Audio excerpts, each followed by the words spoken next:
welcome to another exciting episode of the Andre The Beast Crayton Show. Another exciting show, another exciting guest. And yes, I'm repping the Miami Hurricane colors today. It's funny because our guest recognized it right off the bat. And he don't even really care for Miami, but he recognized greatness. And we're going to talk about the greatness of the Hurricanes versus the greatness of Clemson, because that's where he went to school. That's where his pro career launched from. Well, really it launched long before that, but he's going to get into that. So without further ado, let's welcome the one, the only, Mr. Entertainment himself, Mr. Ricky Sapp, to the show. What's up, big guy? Man, what's up? What's up? Hey, look, I'm so excited to be on your show, but listen to me now. Before you say Clemson, make sure you say the best school in the world when you talk about Clemson, okay? Make sure you say that. Oh my God. Do we really got it? Do we really got to show the stats? Do we really got to start off? We ain't got to do stats. We ain't got to do stats. We're just talking about in this era, all right? We ain't talking about that old era. Oh, okay. Don't let Michael Irvin watch this show, because then he'll come on. I know. Talking crazy. So before we get started, Ricky, tell the viewers a little bit about you before we go into your beautiful journey. Man, I'm a passionate, energized guy from Bamberg, South Carolina, small town over here in South Carolina. Grew up with my mom, my dad, older sister, have a younger sister and brother that's twins. And, right away I got into playing sports when I was young. My mom showed me this stadium, South Carolina State Bulldog Stadium. And for me, that's where, as a kid, I started to dream big. So that's just a little bit about me, man. When you say that your mom took you by the stadium, and you just mentioned a key word, that's when you learned. Well, I won't say learned. That's when the manifestation of something greater started with you. Like, tell us a little bit about that. How did that even come about? Man, my mom and dad worked at the same place in Orangeburg, South Carolina, which is 18 miles from Bamberg. And one day my mom was going to get my dad from work. It was during the day, and she had me and my brother and sister with her. And she happened to drive by South Carolina State University football stadium. Mm-hmm. And as we was riding by it, I was like, Mom, what in the heck is that? And my mom was like, well, that's where the South Carolina State Bulldogs football team play at. And I was like, it's amazing. I've never seen anything like that before. I've never seen nothing that big before. You know what I'm saying? So when I saw it in that moment, she saw the excitement on my face. And then every now and then she would take me by that stadium. Mm. And as I started playing football, I thought about that stadium. And the thought that came to my mind was, I'm going to play in the NFL one day, and I'm going to play in a stadium like that one day. So for me, that's where I started to dream big, man. Ricky, how old were you when your mom started to take you by the stadium? I was young, man. I was probably 10 years old, and my mom took me by that stadium. And when she saw my face light up like that, every now and then she would drive me by that stadium. When you first put on the pads as a young lad, what was that like for you? Because now you got to put the thought, the manifestation, or the power. You got to put some engine behind this. So when you first put on those pads, what was that like for you as a kid? It was an amazing, amazing feeling. And here's the thing: when I first started playing football, I started, I think, a game late because I had no idea we had part one of football. We rolled by the gate and we saw practice. And I said, Mom, can I play? My mom said, yeah, you gotta go ask. So, I jump out the car, I go ask, I start playing. I started off playing guard, offensive guard. Really? And after that, after my first game playing guard, my uncle was like, man, you gotta tell them to put you at running back. So I started playing running back, and man, I'll never forget, man, getting tackled the first time and just thinking like, man, this is it. This is awesome. And then beating people around the corner and then tackling people, so I always tell people, knowing what I know now about, the concussions and all that, I would still go back and play football. Really? Were you, let me put it a different way. Oh yeah. Were you bigger than most of the people that were on your, on the smaller team? Yeah. Were you like above average for your age? Oh, I was always the tallest, always the tallest, skinny with a big head. But yeah, I was always the tallest out of everybody, always. How did you know? Yeah, How did you know yeah. what position you And wanted to right away, play? I learned that I was fat.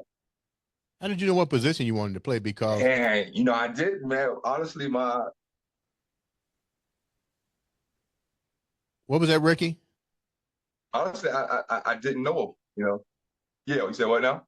No, I was asking what position did you really want to play when you first stepped on the field? Because you're now being introduced for football for the first time, and Yeah. there's tons of different positions. I know we tried different things, but how did you learn to pick the exact your comfortability? My uncle, man. My after my first game, he was like, "Listen, tell your coach you want to play running back." So I asked him. He put me at running back. And after that, I thought that I was going to be a running back. Like, I Right, really thought that I was going to be a 6'4", 255 running back.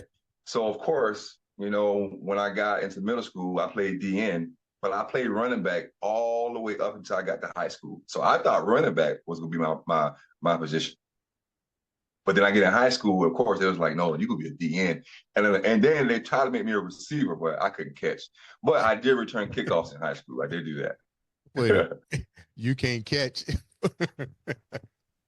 Okay, I can catch it I'm like mad. this. I couldn't catch it like this though. I'm putting the checklists down to show you at the end of the day why Miami Hurricane is the shit. So we know you can't catch. So that's a check by your name. It can't catch. So you wind up playing running back pretty much your whole Uh, entire career in high school. But all of a sudden they want you to switch. How difficult was it for you to switch to that position? you know what? I was mad because I thought that again I was gonna play running back all my life. So actually, I got it when I got in 10th grade because I couldn't play football in ninth grade. Uh, but my 10th grade year when I started playing, it was like, man, we'll put you at receiver and DN. I'm like, man, I played DN, but I'm running back. It was Mhm. like, come on, man, you're 6'4". So anyway, they put me at DN. And then I hear the coaches start saying, like, man, you got something at the end, man. And of course, we don't see our greatness. We don't see what our gifts are. So, Right. I'm listening to the coach say, man, the end is what you need to play. So once I stopped playing, I played my first game at the end. The rest was history, man. I fell in love with it.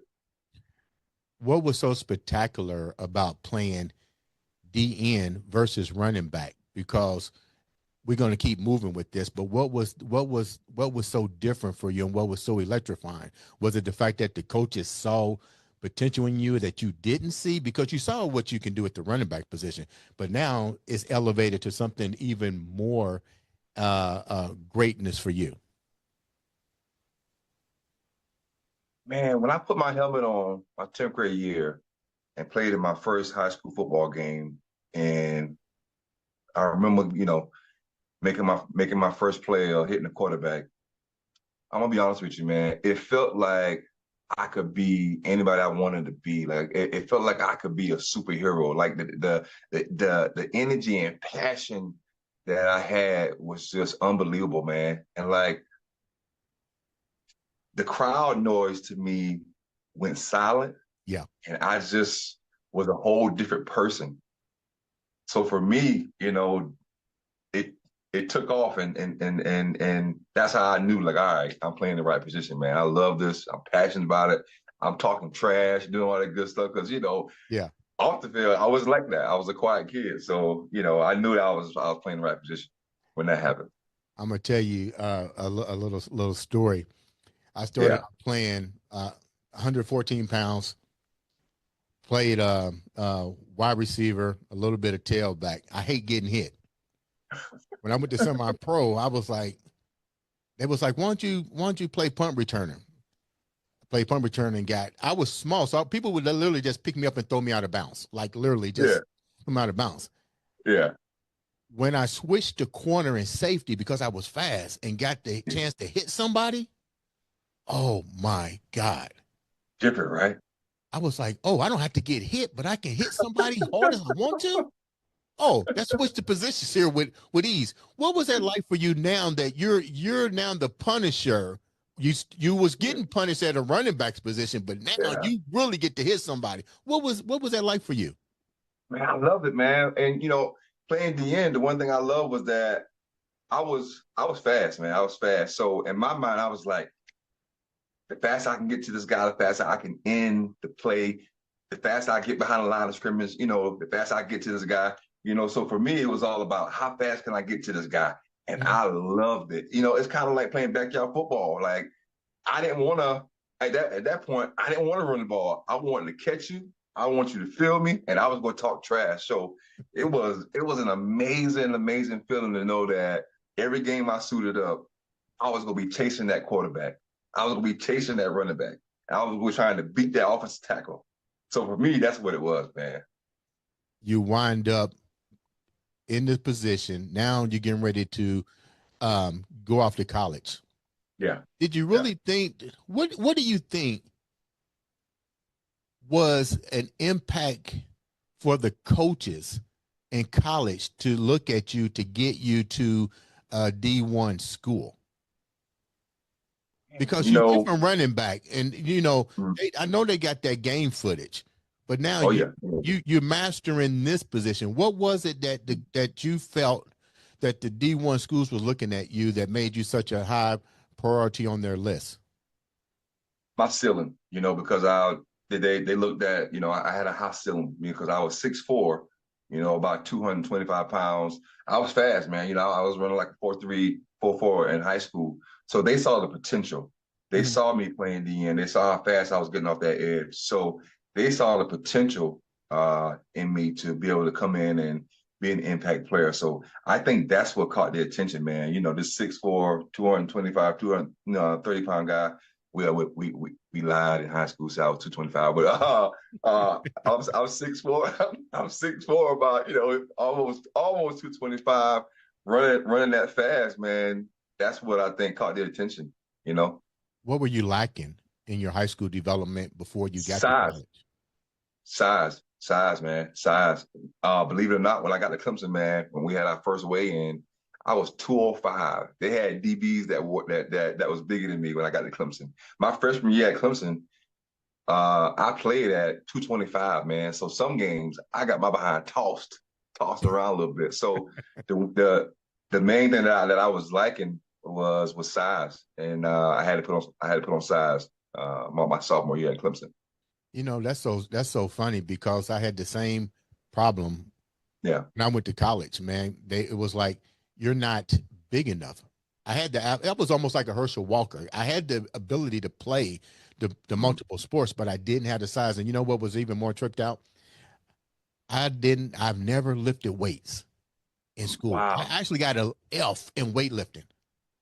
Are you serious? Got a F, fat F. I did everything under the sun to not work out until my senior year when we were talking about National Signing Day. Yeah, Um, the coach was like, "You got to go in the gym and we got to do an evaluation on you to report." yeah, And I remember telling the coach, I said, "Dude, I'm afraid of weights." And he started showing me how to lift and technique. Fast yeah. forward now, I wind up being a professional bodybuilder and twist people out. They go, "Ain't you the kid that got an F in weightlifting?"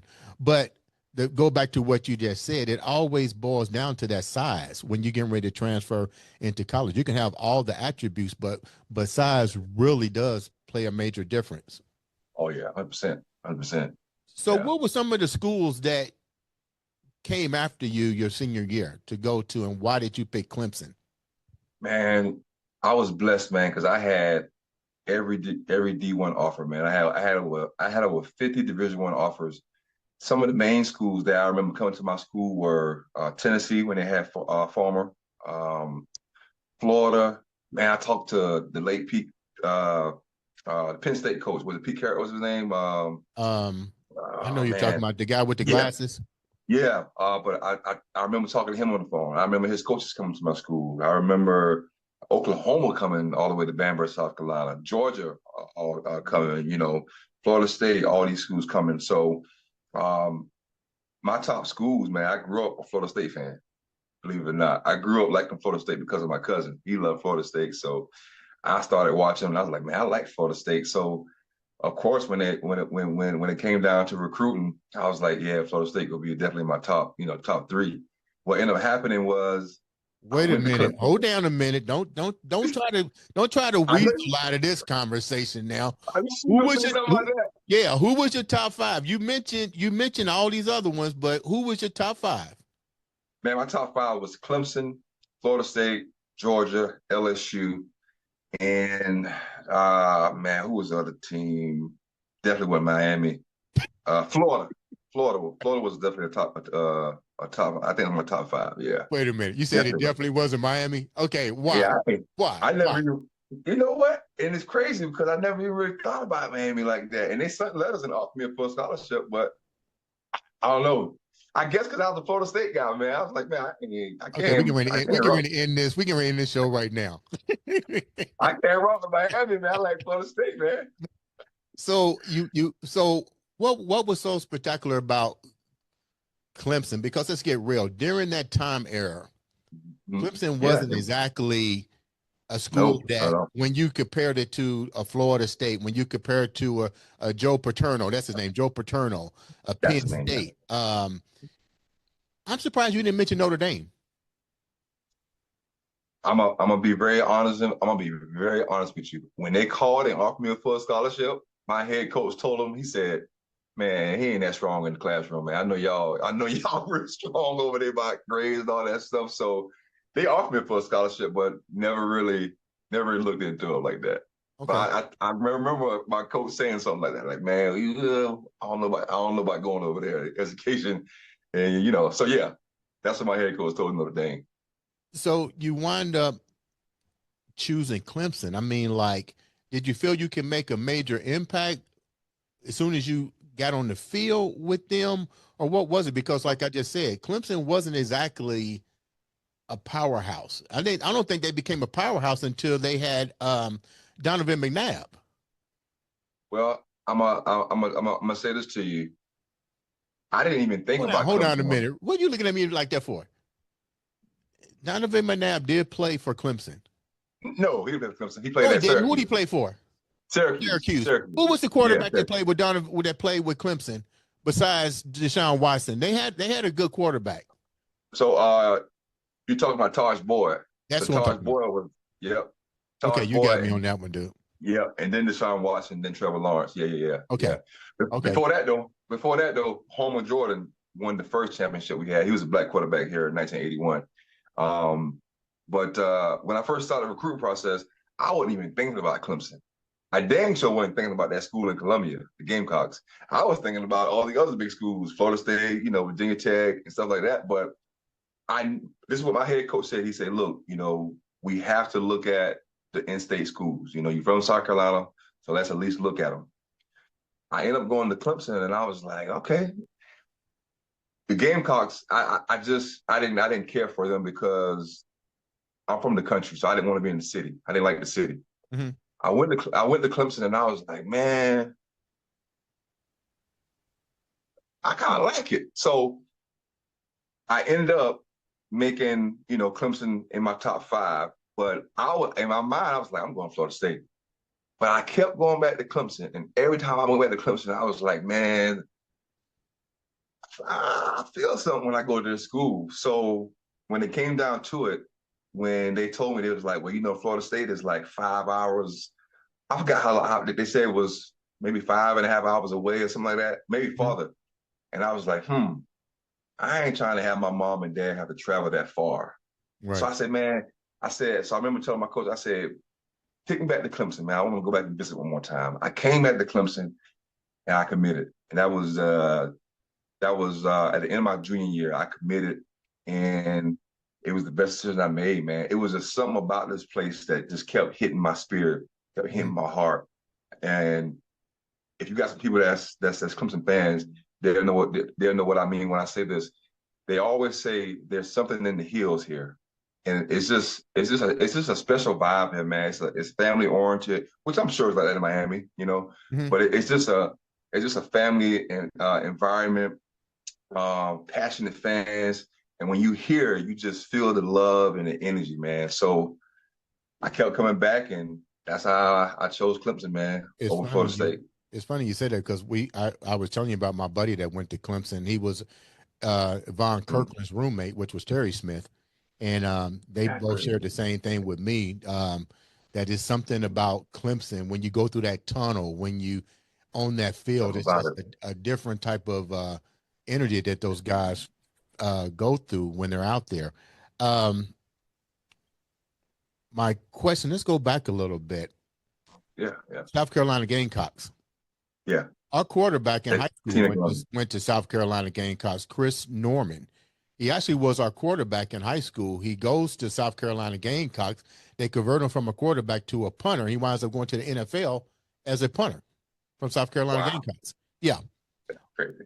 What was the pressure like for you to at least consider the Gamecocks? Because they hadn't You know had a what? major season since the running back, I can't think of his Yeah. name, was there. The running back win. What It was a years? while back when the Gamecocks first. He put the Gamecocks on the map. What was that running back's name? You remember the running So back?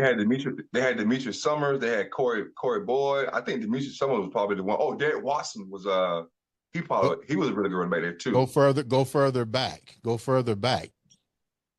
Josh That's what I'm that's what I talking was about. That's jumping what I'm for. talking about. Yeah, Yeah. So yeah, yeah. he was a bad man. Um, you know, South Carolina, Columbia is only 30 minutes from my hometown.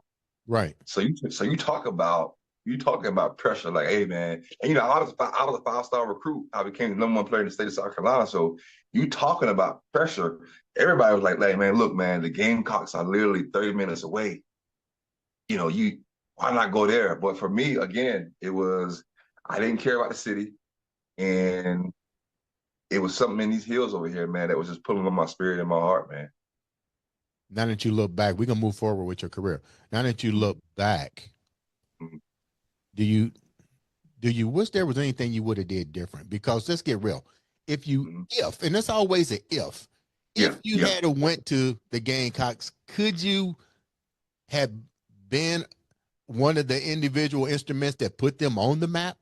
Could you be in Oh, a one man wrecking crew for them to change the outlook of that school? You know, I know it's a what if, but I know you think about that at times. 100%. I definitely think that I could have helped that program to definitely get better. But you know, for me, what I would have changed on that whole recruiting process is I would have went to more schools. I Okay. hate that I didn't go to all those schools. You know, I should have went to LSU. I should have went to Florida. I should have went to all the schools, man, that I had, you know, that I had the opportunity to go to. So that's my biggest regret is not going to enough college visits. Yep. Evidently, you made a mark at Clemson Mhm. because you wind up going to the NFL, Yeah. which we now consider not for long. Oh yeah. Oh yeah. You are a testimony of what that means, but also the resilience that happens once you leave the league. Yeah. I'm gonna call it Yeah. like it is. You are Yeah. resilient on what you're doing now, Mhm. even though you left your mark in the league and the NFL and in college and in high school. What was that like for you to go to the NFL? What was that experience like for you? My mom crying on draft day, man, is probably the best moment of my NFL, I guess, you know, career besides, of course, you know, of course, playing and doing all that good stuff. But my mom didn't know, you know, I didn't know. I knew I said it, but she was just doing what any other mom would do, man. You know, she was taking me by that stadium. She didn't tell me that I couldn't play in the NFL. Mm. She didn't tell me to do nothing else. And we had no idea, man, that years later in 2010, that we would get that phone call from the Eagles in the 5th round. And to live a childhood dream, man. And it all started by my mom riding by that stadium, South Carolina State Stadium, and then me starting to dream big, and then making it in the NFL past the 2.5 year mark. you know, because a lot of guys don't make it past 2.5 years. So just doing that, man, living a childhood dream, man, man, it was definitely an amazing accomplishment and an amazing feeling, man. I Truly can was. see you getting worked up. I'm looking at your eyes. Just bring it back. Oh man, Dog. a Yeah, little bit, you, man. I'm gonna break you down sooner or later, whether it be about how you got there or your resentment for not going to the U. But let's go back a little bit. Let's go back a little Yeah, bit. yeah. When did you? What was the decisive moment of your college career that you said, I'm going to enter the draft? What were some of those things that made you decide to enter into the draft? Man, just the fact that you know, I was playing in front of 85,000 people and making plays, man. And knowing that my dream was closer than I thought, you know. Because you know, you in the back of my mind, I knew I was like, man, okay, I know I'm gonna have a chance for the NFL. But when it gets close and close, it's like, holy crap, you know, I can go do this. It's time to go do this. So just playing in front of the, you know, 85,000 fans, man, and making plays. And then, of course, you know, hearing my coaches telling me that, hey, you're going to have the opportunity to play in the NFL. So for me, that was the, you know, the deciding factor for me, like, hey, I'm about to go live my childhood dream. When they tell you this, you now Mm, have to become proactive. You see the stuff about to happen. We see the mistakes yeah, that a lot of yeah. people made along that journey to the road to the NFL. Now that your coaches and stuff is telling you, hey, you know, Ricky, you can go in the first, you can go in the second, you can go in the third. I'm gonna tell you as what happened to Christian Harris when he had a stellar game when Georgia played Alabama here in Indianapolis and projected to go in the first round of the Uh-huh. draft. You know, linebacker first off the board. We all thought that. He Yeah. didn't go. An unnamed linebacker got picked off the draft. So Mhm. things changed during this draft. He had an agent, you know, he had an agent. What did you do to prepare for that day? We know you get ready to make that decision. Did you have an agent? What was the steps that you did to you can't lock it into the draft because you don't know what the teams are going to pick. It's Yeah. always a projection. Yeah. What did you do to prepare yourself for this particular moment? Man, you know, I had an agent, and you know, I had lucky for me, I had you know strong support from my family and my friends, but I had an agent, and you know, who pretty much took me through the whole process and surrounded me with everybody as far as what I needed for the combine, for the interviews, for the workouts, and you know, I was projected to go late first round, 22nd pick to the New England Patriots. But when that pick came up, I don't know if you guys, you can go back and research this. In 2010, when the Patriots was on the clock at 22, they traded their pick away, and the Dallas Cowboys drafted Dez Bryant. And then when the Yeah. Patriots didn't draft me, that's when I you know I fell to the fifth round. You know, I had tore my ACL in college, so if Bill Belichick don't pick me, you know, of course, all the other teams will, you know, are going to follow suit. So I end up falling to the fifth round, but I was well prepared, man, as far as, you know, what ifs and all the possibilities of what could happen with the NFL. So my agent did everything that I think that he needed to do to prepare me for that moment and for the, you know, the whole process. So you wind up getting picked and stuff. Yep. What's Fifth that round. preparation like for you now? You didn't get, you know, that's what I tell people, Ricky. This is what I tell people. Yep. If you got picked, you got money. Mm-hmm. Mm-hmm. Whether it's $1 million, whether it's 2 million, you got money. Got money. Now you have to manage. I was watching the Michael Vick thing on TikTok where he says, when I got drafted by the Atlanta Falcons, I think he said like $10 million. He said, but out of that 10 million, you got to pay taxes. So now I only got this amount of money. He said, I was on the field thinking, how do I make this money last? How do I invest? How do I not get hurt? How do I do all this stuff? And I'm thinking to myself, wow, that's a lot of pressure. But he also talked briefly about the people that was grabbing out of the money because they don't understand that just because you got 10 million, you got to pay on that 10. What was it like for you? I don't need to know how much money you make because I can Google it. I'm gonna ask anyway. What was your rookie contract, and how did you approach money? Because now and the reason I'm saying this because you go around now teaching kids and you speak. So if I'm a child, I would rather know how much did you get? How did you manage to take that money, reinvest it, and how many people were really sticking their hands out because they didn't understand just because you got 10 million, you don't have 10 million.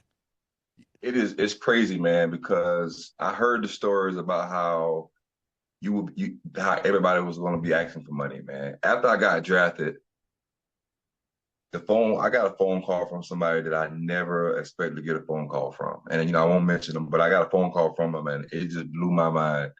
But as soon as you get drafted, man, of course, everybody like, all right, you got money. Let's ask for some money. Until that, I'll say this.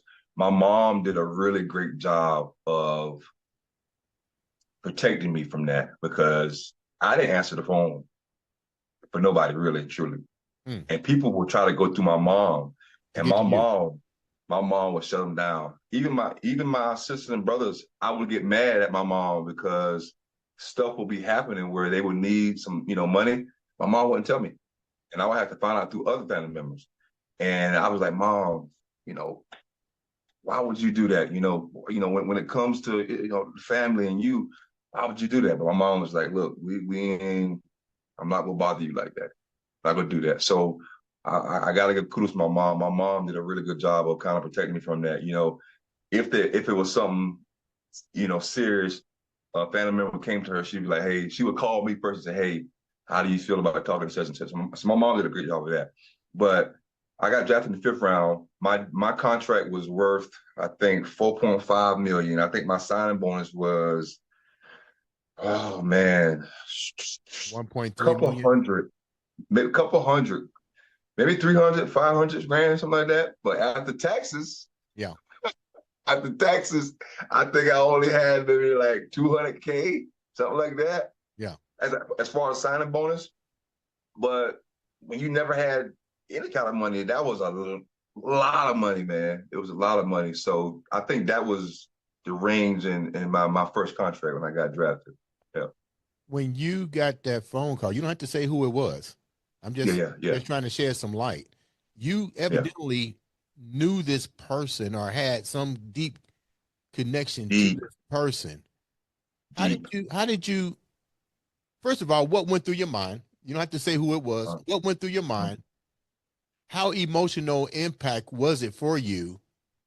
And how did you dismember? Because this is what happens. Let's get real. When you become famous and people see money, everybody comes at you. Yeah. And sometimes you got to have a strong will to just cut motherfuckers off. Yeah. Yeah. I didn't have that, but I did know how to I did know how to ghost people. But that phone call was, man, it was crazy to me because it was the very first phone call that I got asking for money. And the person that came from, man, they was crying, and I was just like, man, listen, man, I remember like yesterday, I was standing outside. I got drafted to the Eagles. I was standing outside my condo in Philadelphia, listening to this person cry and I was thinking to myself, like, wow, I can't believe this. And the person that was on the other end of that phone, I knew them through one of my best friends that's still my best friends today. And I never told him to this day, but that was the first phone call that I got, asking for money. And man, it just shocked me because you never know who's gonna call and ask for money. You hear the stories, and for that person to be the one to call, it was just like a shock. It was like a welcome to the NFL moment. I don't know, for me. It was definitely crazy. Did that person have any contact with you prior? Oh yeah. Not like that though, but oh yeah, only through my my best friend who's still one of my best friends today. Yeah. So yeah, they did. They did have contact. Yeah. How did you resolve it? Because you got a kind heart. So I can see you, and you got Man. somebody crying on the other end. Yeah. Yeah. Like how do you, what was going through your mind now? So a lot of people think that, of course, now we just talked about it. When you, as soon as you get drafted, you get money right away. You don't get it right away. You gotta wait. Like I think it's like 15 days or something like that. You gotta get the contract. You gotta sit and sign the contract. They call your name, but you don't get that money right away. So it happened right after I got drafted, and I didn't have the money yet. I know it was coming. Right. So that was kind of how I resolved it. I was like, look, I don't have that money yet, and I think by the time I did get the money, I think that person kind of had things figured out. So Okay. that's kind of how I resolved that one. Yeah, that was tough, but yeah, Let me go deeper. And all this yeah, stems to, before we wrap up, this all yeah, stems to your character, but more importantly, to the viewers, it stems to why you need to have Ricky come out and speak at your yeah, schools and at your colleges, because this is real life, real shit that some yeah. people like to camouflage and not be authentic with what really goes on with athletes or just people in general. So let's go a little bit deeper. Do it. Let's go a little bit deeper here. When you have that money, people come at you with all kind of investments. What were some of the bad investments that you did, or did you make any bad investments? Because sometimes when you got money, everybody's coming at you with some type of Ponzi scheme or do this. And usually, when it comes to athletes, this is no disrespect. Luckily I didn't fall down that this thing. I'm not investing money in a restaurant unless I know how to cook. I feel you. I don't blame you. I don't blame you. They say scared money don't make no money. Well, Right. I was scared. So I didn't make no investments, man. And I had opportunities to have a Jimmy John's, Anytime Fitness. I had an opportunity to, I think, own some property, but I settled my money, man. I didn't, and that's the one thing I'll tell your viewers, man, is definitely invest, but make sure you do all the homework and make Mhm. sure you got all the right people around you. Make sure you double back around before you make an investment, but you have to be willing to use your money and let it work for you. So I didn't do any crazy investments, man. I just sat on my money, man. Because I'm from Bamberg, South Carolina. I was never a flashy guy. Right. Um, didn't care about clothes. Didn't care about jewelry, nothing like that. The only thing I cared about was having my Cadillac Escalade truck and having some good food. So that's all I cared about, man. So Yeah, now unfortunately, you wind up yeah, getting injured yeah, and yeah. stuff. What was that like? I read about it. Unfortunately, I didn't see the game, but you know Yeah. what? I can almost s- see it in my mind on what that must have Um, been like for you. What was that game-threatening injury? And you said you kind of almost prophesized your career ending like that to some degree. mm, mm-hmm. That's powerful, brother. Yeah. Um, this is how we know God has a sense of humor, man. I'm a Dallas Cowboy fan. Look, And okay, we're gonna keep going. That's probably the best thing you said on the whole entire show. No, I'm just bullshitting. So wait but a minute, Ricky. Wait, Ricky. So you wanted when the Patriots dropped, so Dallas could get the Cowboys should Dez have Bryant. drafted You me. was hoping that was gonna be your name call. Yeah, yeah. Okay, But okay. but my last play came against the Dallas Cowboys, playing against Tony Romo in Dallas, and I got hurt right after halftime, pulled hammy, Wow. and in the new Dallas Cowboys stadium. So they got the huge screen and everything, and I just remember sitting on the bench with the ice on my hammy, looking up to that big screen, thinking like, all right, I got another opportunity to prove to myself, my teammates, that I can come back and continue to play in the NFL and continue to live my childhood dream. But the one thought that didn't come to my mind was that this might be your last play you ever played in the NFL. And it was. I never played another down in the NFL. And it took me about 2 years to get over the depression and anxiety, and then probably another 2 years or 3 years, man, to actually get over the fact that I ain't playing football no more. So it took a while for me to be able to actually say like, man, I'm cool with not playing football. So that's what the process was kind of like for me. Yeah. But throughout that process, man, with me going through the anxiety and depression and feeling embarrassed, and not knowing what I was gonna do next, God revealed to me like, hey man, your identity is not tied to football, it's tied to me. And your purpose is to work with kids and travel the world and give kids a message. So, I always tell people, and I've heard this before, you probably heard it before, any kind of failure we go through, or pain we go through, there's something beautiful that always can come from it. Yeah. And that's what happened for me. Yeah, happened for me. And I'm getting emotional because I can clearly relate. Yeah.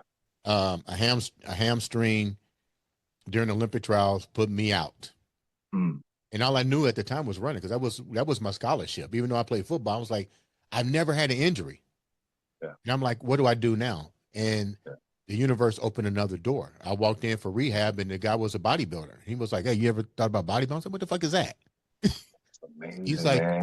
do this, do this. I was like, well, dude, I'm 100 and blah, blah, blah, blah. He said, you got genetics. Mm. I'm like, really? My next question was, can I make money? He said, yeah. If you dominate, Yeah. the door, like you said, open up. But That's to move amazing. forward with that, when I retired in 2004, I had to ask myself the same question. How do I want to go out? I want to go out on my own terms, but it was the universe that said, you know what, your body can't handle this strenuous lifting. You got to get bigger and bigger and bigger. And I had to really come to a reality check. Like you, I went through the depression, the whole 9 yards. It took me a while to get my mind back and say, I don't want to be identified. I don't mind being identified as an athlete. I don't mind being identified as a professional bodybuilder, football player, blah, blah, blah. But I knew I had I knew I had more to offer than that. Yeah. You know what I mean? And it's funny how people put athletes, and this because you just went through this, in a particular thing. And we feel like our identity becomes so attached to it that, believe it or not, it's hard to detach. Yeah. Once I Facts. detached, I felt so much. You know what's so funny, Ricky? I don't even talk about bodybuilding. I don't talk Mm. about football to nobody. Unless somebody brings it up, they go, hey, you got a couple of trophies. I say, but do you know how many trophies I threw away? Same way, brother. I said, do you know how Same way. many I threw away? I don't even, and this is even more, I'm gonna go back to your story. This is even more trip. Nobody even knew I was an Olympic candidate in 1984. That's crazy. The way they find out is the way that most people find out, my ex found out because my dad had news clippings. She goes, I didn't know you did. I said, because I don't talk about it. I'm something else now. My life has changed. Mm. But to go back to you, and my hat's off to you, the fact that you went to therapy, that you did these things to keep your mental health more important than as well as your physical. How long did that take for you to get to that level? Because I think a lot of the young kids need to understand this wasn't an overnight process. And how deep did you actually go before you realized that you needed some help to get out of this identity of being recognized as this football player? Man, it first and foremost, I didn't want to accept the fact that I was, you know, going through that depression and anxiety because it was tied to the fact that I wasn't playing in the NFL. So, man, it took. I literally stayed in my house for 2 years, man. I didn't go out unless I had to. Well, I would go out and work out, and then eventually, I think I started to volunteer at a high school, which is a whole nother story, but I started volunteering at a high school. So, but for 2 years, I would not leave my house unless I had to do, you know, something like that, like that, with working out or coaching. Mm-hmm. Then it took probably another 3 years, man, for me to actually get to the point where I could say, all right, I'm okay with not playing football.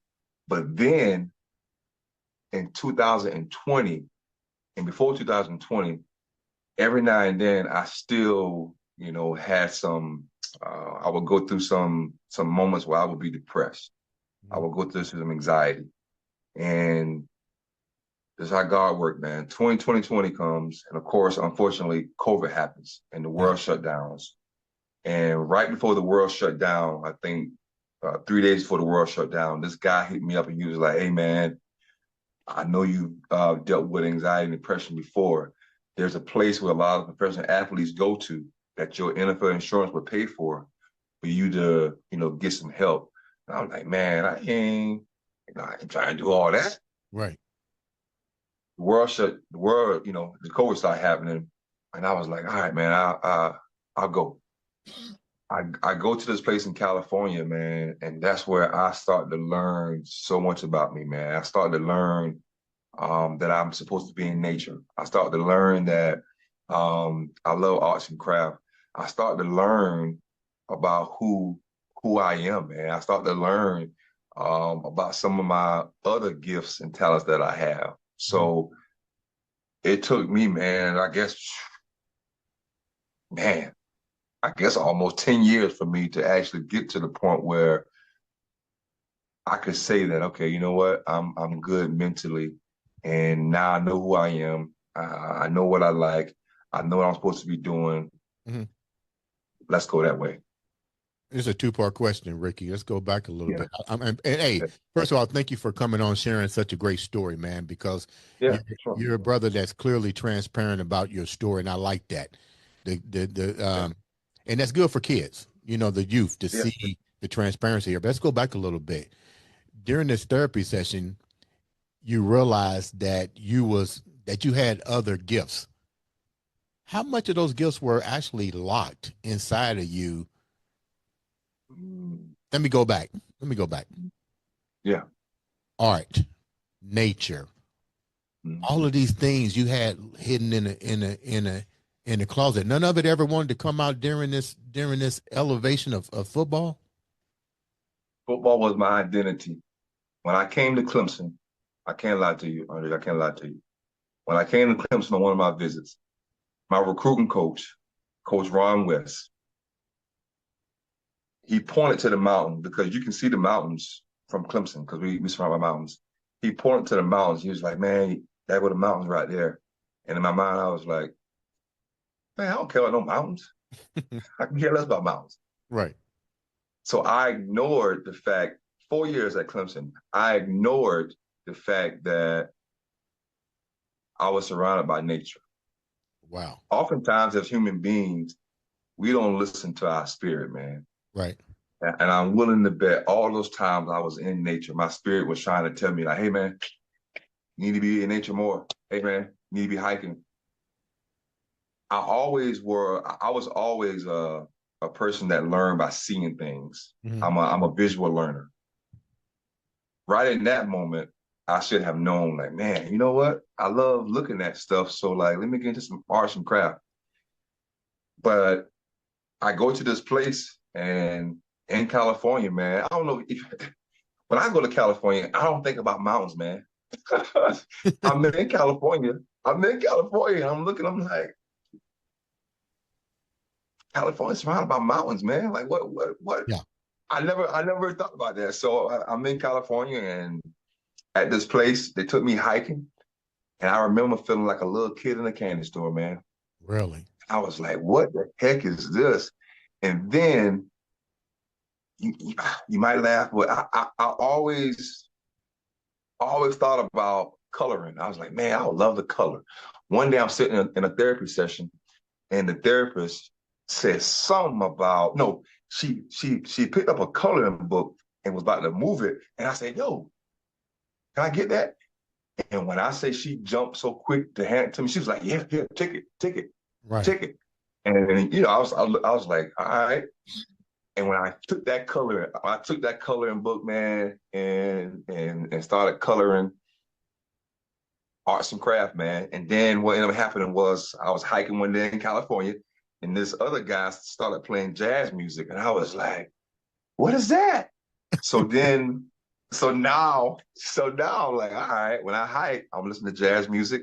When I color, I'm gonna listen to jazz music. And for me, it's a coping skill. It feeds my spirit, Right. and it helps. It feeds me mentally, man. It feeds my spirit. You know, it's Yeah, funny that you use that word coping skill, and I think we've all have to find out what our coping skills is. It's funny got you. that you said this because I run into a lot of people through my life's journey Mhm. who really they can make tons of money I'll be happy. and not be happy.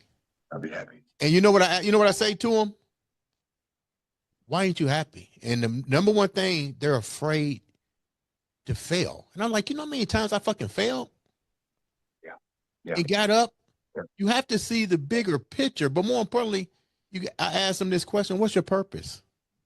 Because it's definitely not about me. So what's your purpose? And half the people can never answer that simple question. You found your purpose. It took the falls. It took the NFL, the proper Yeah. the prophecy of wanting to go to the Cowboys and getting hurt on that field. Come on, man. Do I need to keep preaching? You can't write that. Only God can write that. And look at you Only now, dude. I'm getting emotional. We gonna do the Miami Hurricane thing later. But thank just look, God. but just look at your journey, man. You know what I mean? Yeah. The manifestation that happened, your mom taking you here, the phone call for somebody that you never thought would ask you for money. You know what I mean? Look at you now. But I'm gonna go back real quick before we end the show. And once again, thank you so much for coming on to sharing this story. Yeah. I know what it's like to go through them depression states, dude. I stayed in the house the same way you did. Stayed in the house. I remember going to Florida. My sister called me, my baby sister. We call her the gatekeeper of the family. She's like, "Hey, Mm. you need to come to Florida." I went to Florida. I didn't train for 3 years, dude. I didn't want to know nothing about bodybuilding. I didn't want to know nothing about nobody. I was embarrassed. Only time people saw me was late at night when I went to Publix. You didn't see me during the daytime. I wore oversized shirts. Seriously. So nobody could see I lost anything. No weight. You know, I was dead. My sister was like, you gotta get out of this. You gotta get out of this. You gotta get out of this funk.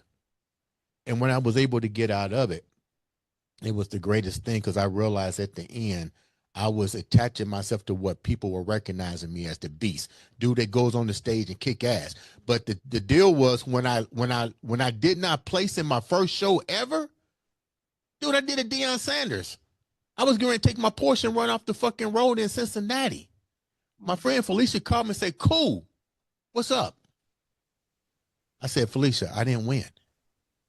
She's like, "Dre, what are you talking about?" I said, "I've never, ever not did a show that I didn't place in the top 5. I didn't win." She was like, "Cool. You got to rethink. Pull that car over right now and rethink." And I rethought and I said to myself, there's 30 some guys in my division that didn't even make the top 15. What Mm. do I have to be shitty about? Because, oh, I know what happened. I was endorsing a product that washed me out. And I remember Arnold Schwarzenegger and all them came to me and said, "Dre, what happened?" I said, "I don't know. I look great." He said, "Dude, you look like a baby. You had no definition." Mm. I had to get myself back in check, get my mind back right. But that was years of, like you just said, going into that depression. So before I go any deeper, I didn't have a supporting cast. My fans was somewhat of a supporting cast, but they're used to seeing you win. Yeah, yeah, I yeah. remember my buddies, they were like, my fans was like, "I never seen Dre cry before." Mm. They didn't even know Mm. how to come to me. Mm. You know what I mean? Yeah. You and your mom were real close as you was going through this. Who was your number one confidant during this? During this? Man, I had a really close friend, believe it or not, out in Colorado. Her name was Marlena, man. And doing this, and my best friend, the guy I was talking about that was related to the person that called asking for money. Those two people were um, in my life in that moment that was, encouraging me, along with my agent and my financial advisor. But those two were the people that was in my life at that moment that was encouraging me, because I wasn't answering the phone for nobody else, man, because I Yeah. was embarrassed and didn't want to talk to them. So I had those two people in my life that was encouraging me. Yeah. Yeah. Looking back on your life, Mm, a beautiful journey, beautiful story. Let's call it what it mm, is. yeah. Hell, I'm getting emotional. I shouldn't be getting emotional on my own show. I should be making you emotional. You almost got me a couple times. I have you getting emotional. We talk about Miami Hurricanes, but let's go forward with this. Such a beautiful journey. Uh, You're now mentoring kids. yeah. Yeah. What is Yeah. the most impactful thing? Tell me what's that's like for you, and why are you doing that? Because God put God put that calling on my life, and He revealed that to me when I was going through um, transitioning out of NFL, and within those 2 years, God revealed to me that, hey man, your purpose is to work with kids and to do motivational speaking, Mm-hmm. something that I never thought I would ever do. So when God revealed to me that I was supposed to be working with kids, this is what I asked God. I said, well, what do you want me to tell them? And I said, you want me to do motivational speaking? I took speech classes all the way up into middle school. I stuttered, all my life. I still don't say words the right way. I said, you want me to do motivational speaking? Right. And God said, yeah, I want you to work with kids, and I want you to travel the world and tell the kids that they got all the power and authority to help change the world and make it a better place. And I want you to tell them that there's 3 words that they can use to do that: lead, be fearless.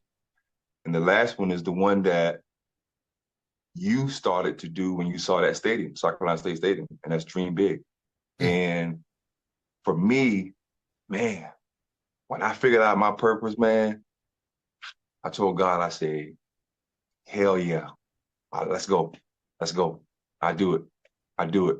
So I am passionate about kids, man. I love them to death. My I tell kids all the time I love them, man. And on my voicemail it said I tell people I love them. And my I saw daughter, that. my my my oldest daughter called one day and left a voicemail. She said, "I see you don't got time for me." And she said, "Why you out here telling people that you don't know you love them?" So I Wow. always so when I go into the school, my last thing that I tell kids is I love them. And I've had some kids say, "You don't even know us." So I tell them that story about my daughter saying that. But I tell them, I said, man, when God revealed to me that my purpose was to work with y'all, oh, I fell in love with y'all right then. Wow. So I I love y'all. And my love is real for y'all. So man, I can work with see that. kids. I can see this is Oh bringing. man. Let me I tell can you see something, that you're man. getting emotional, man. I can see that. I can see the Let me tell you passion. something, man. I can see Let the me tell you passion. something. Look, until God tell me to stop, until He took me from this earth, man, I'm gonna encourage kids until it's time to go, man. I'm all about it. All Ricky, about it. how can the viewers reach out to you and support and understand more about your cause? Man, I got my website, and it's called the You guys can go on there. Of course, I'm on all social media platforms. IG, the Dance and Motivational Speaker. IG, RSAP Foundation. I'm on good old Facebook as Ricky Sapp. I'm on TikTok as King Ricky 91, the Dance and Motivational Speaker. So those are some of the platforms you guys can reach out to me. And I have my kids book available as well on my website, and that is called Dream Big. Yep. Before we wrap up, tell a little bit about the kids book. I didn't know you had that. Yeah. So this marks the 1 year anniversary of it. Last year, my book came out in April, and it's called Dream Big, and it's for kids from about first to sixth grade, and it tells a story about how I got into playing football, how I went by that stadium, and then how I became, how I got into trouble in middle school, and then how I became the first person to get drafted from my hometown, the first to graduate, and now, traveling the world speaking to kids. So my kids book came out last year around this time in April, man, and it's on Amazon. But if you go to my website, it'll pop right up. Yep. We didn't get into the kid getting in trouble. I got to do a part two on that one. You're hiding Yeah, things from us, Ricky. You're hiding things, yeah. but that's cool. Got kicked out of middle school, 8th grade. Yep, yeah, Kicked out of school in the eighth grade. Wow. yeah, yeah, yeah. It's in Rick, the book though. It's in the book. Ricky, Yeah. thank you so much for taking time to come on the show. Thank you, brother. Definitely make sure you guys reach out to him, support. We have to learn that we got to know what our purpose is, and clearly, you know what the purpose is. I think all adults need to know that right now, out of COVID, everything has changed, and we need leaders, especially in our community. We have tons of. That's what we're lacking. We're lacking leaders with our youth. You are definitely a leader. I like that. Whatever we can do here at the I Am Beast Network to amplify your voice, we're going to do it. Once again, thank you for coming on the show. Ladies and gentlemen, this has been another exciting episode of the Andre the Beast Crayton show.